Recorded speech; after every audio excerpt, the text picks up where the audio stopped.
Starting a business with someone feels really exciting. There's energy, there are ideas, and there's this sense of trust that you can take on the world together. You're sitting in a coffee shop, sketching out plans on napkins, dreaming big, thinking this is it, we're going to change the game. It feels like the perfect match.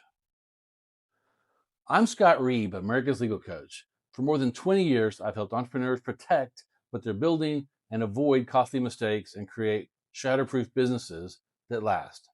And one of the biggest mistakes I see over and over again starts right here.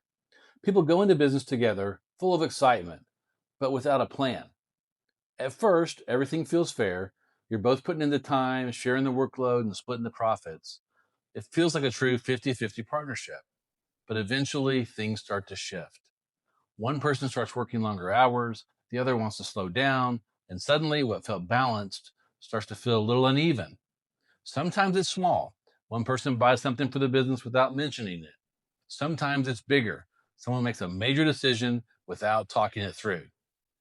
Like one partner buying a Tesla with the company card without saying a word. Yeah, that one doesn't end well. That's when people start Googling things like, can I sue my business partner? Can I lock them out of the bank account? Or is it illegal to change the Wi-Fi password on my co-founder? Now that's usually the moment the honeymoon is over. Here's the thing. Most partnerships don't fall apart because people are bad. They fall apart because no one set the rules before the game started. When you go into business with someone, you're not just co-founders, you're creating a legal relationship. It's kind of like a marriage, only with more risk, more money, and way fewer tax breaks. And just like marriage, the ones that work do so because both people talk about expectations early and often. They know who's doing what, how decisions get made, and what happens when they don't agree. Well, trust is essential, but trust without structure, that's how friendships turn into lawsuits. Let me give you a real example. Let's say two coaches start a business together. They're going to split everything 50-50. One's going to handle the sales, the other's going to handle the delivery. For a while, things will run smoothly, right? As the business grows, so does the tension. The sales partner wants to scale fast, right? The delivery partner wants to slow down and protect quality. Well, neither of those is wrong, but they have no process for working through their disagreement. So after a few frustrating weeks, one of them will call their lawyer, and when their lawyer looks at it, the problem's going to jump off the page at them because they don't have an operating agreement. They don't have a buy-sell agreement. They don't have a buyout clause. No decision-making structure at all. They had an LLC and a handshake, and that's it. Well, they can try to fix it, but by then it's usually too late. The business shuts down, they lose money, and the friendships end. And the truth is, they weren't careless or greedy. They just didn't plan for what would happen when things get hard. And guess what? Things always get hard. So let's talk about the myths that get entrepreneurs into big trouble. Myth one. Hey, we're friends. We don't need a contract. Actually, that's when you need one the most. A good contract doesn't ruin a friendship. It preserves it.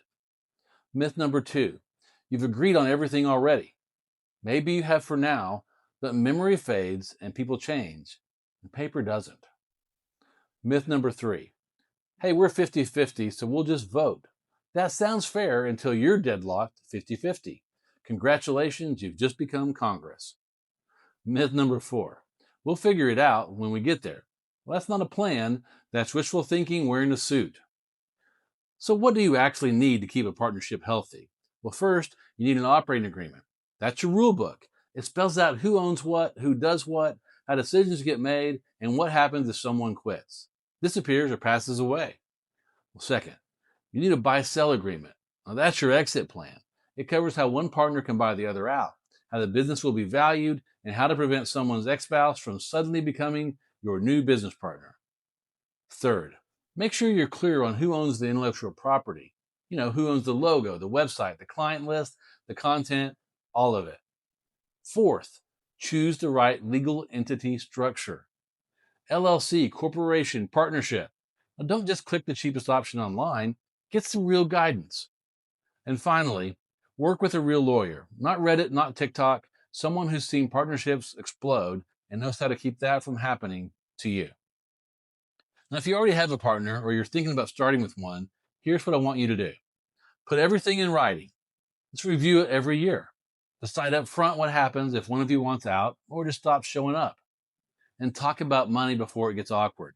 You don't have to expect the worst, but you do have to prepare for it. Because when things go sideways, that's not when you start negotiating, that's when you reach for the agreement you already signed. Starting a business with someone is easy. Staying in business with them, now that's the hard part. Ending it well, almost impossible unless you planned it from the start. I'm Scott Reib, America's Legal Coach. If this helped you rethink the let's just split it 50-50 idea, hit like and subscribe, share this with your co-founder, and let's protect what you're building before it breaks you. And if you want to make sure your partnership's built on a solid foundation, go to reblaw.com, grab my free entrepreneur legal checklist, or schedule a quick call with my team, because your dream deserves more than a handshake. It deserves to be shatterproof.